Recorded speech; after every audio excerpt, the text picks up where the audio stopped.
Pay close attention to these clips. China Renaissance plunging overnight in Hong Kong after that company said that its chairman and CEO is missing. But since giving this speech that was critical of China's government, Jack Ma hasn't been seen in public, and now many are questioning, where is Jack Ma? He is being punished for speaking his mind. Ren disappeared last month. Now China says he's under investigation. He's accused of quote-unquote serious violations of discipline and law. Notice a pattern? Billionaires in China keep disappearing. The latest addition to the list is Bao Fan, a renowned investment banker who went missing in February. However, a few days later, his company said he was cooperating in an investigation being carried out by certain authorities in the People's Republic of China.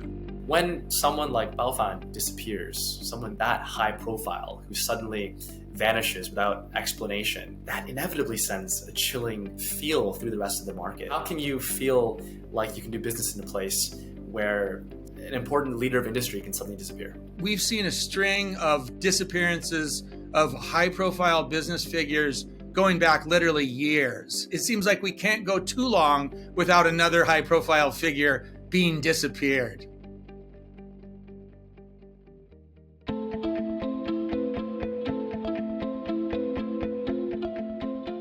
China has 969 billionaires. That makes it home to the highest number of billionaires by country. China, a communist country, dethroned the US, a capitalist country, from the list in 2016. Xi Jinping's nation remains poised to overtake the US as the world's largest economy. The main reason why China has so many billionaires is that in the era of opening and reform and the economic miracle that ensued over the past decades, China's market has brought great opportunities to smart entrepreneurs that really made best use of all the new fields of technology and economic engagement opening up. But not just with China's domestic market, but also, of course, internationally.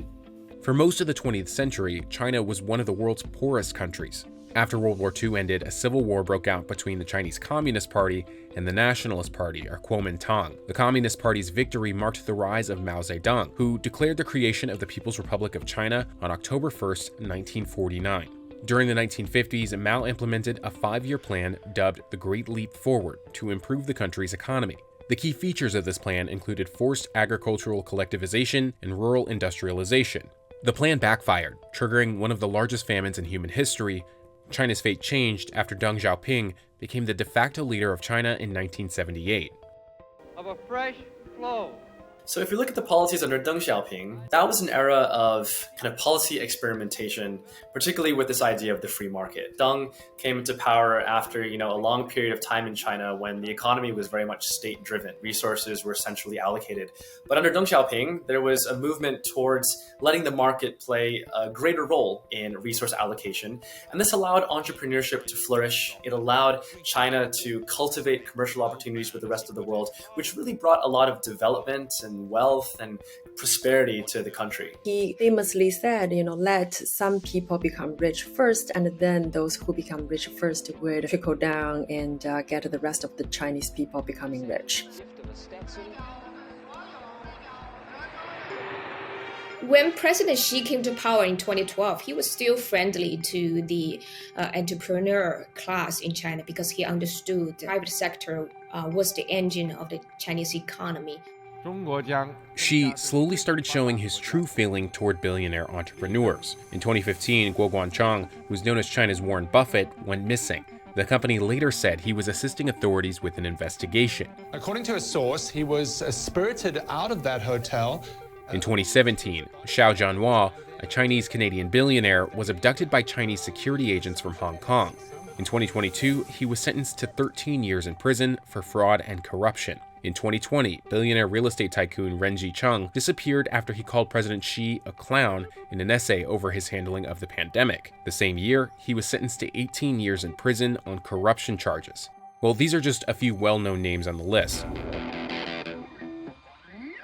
One name that grabbed the world's attention was the disappearance of Jack Ma, founder of Alibaba, in 2020. Well, I think it's probably several pieces to the rapid demise of Jack Ma. Clearly, one part of it was the growing strength of Alibaba, his company, and particularly Ant Financial, his financial services company. I think it was felt that it was becoming too powerful in terms of controlling the data of the Chinese people, information, and the lives of Chinese people. It was also clearly becoming a rival to big state enterprises and specifically the state-owned banking system.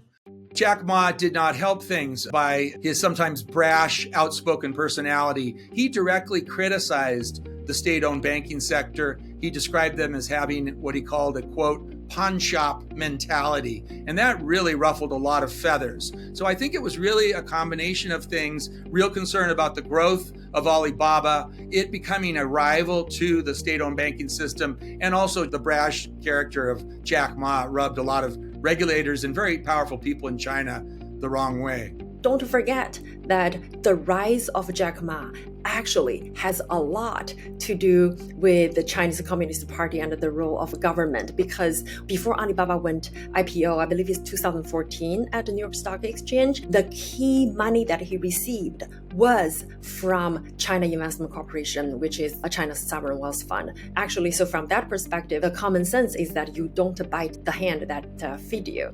Ma, who's known for his grandiose public presence, has kept a low profile ever since the episode unfolded. Her co-founder Jack Ma has returned to mainland China. He was recently spotted at the Yungu School in Hangzhou, the city where Alibaba is headquartered. Most of the last year in Japan. Dramatic downfall of Jack Ma tells you is that, in China, no matter how rich you are, no matter how famous you are, if you run against the Communist Party, or even if you are perceived to be critical of the Communist Party, they can punish you because the country has no human rights, even for the very rich and famous.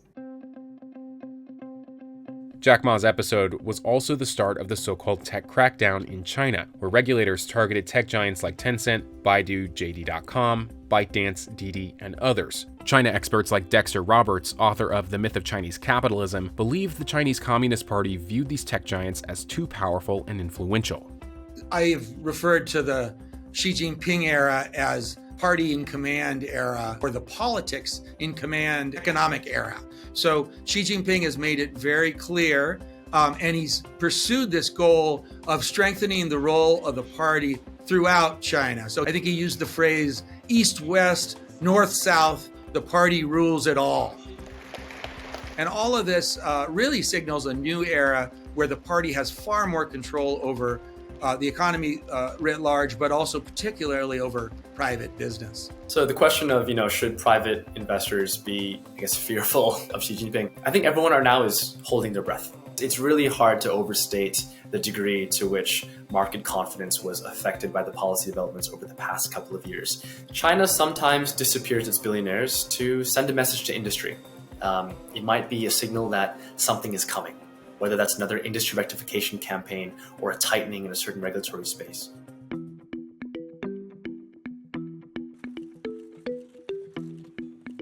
On March 10th, Xi Jinping started his historic third term as China's president.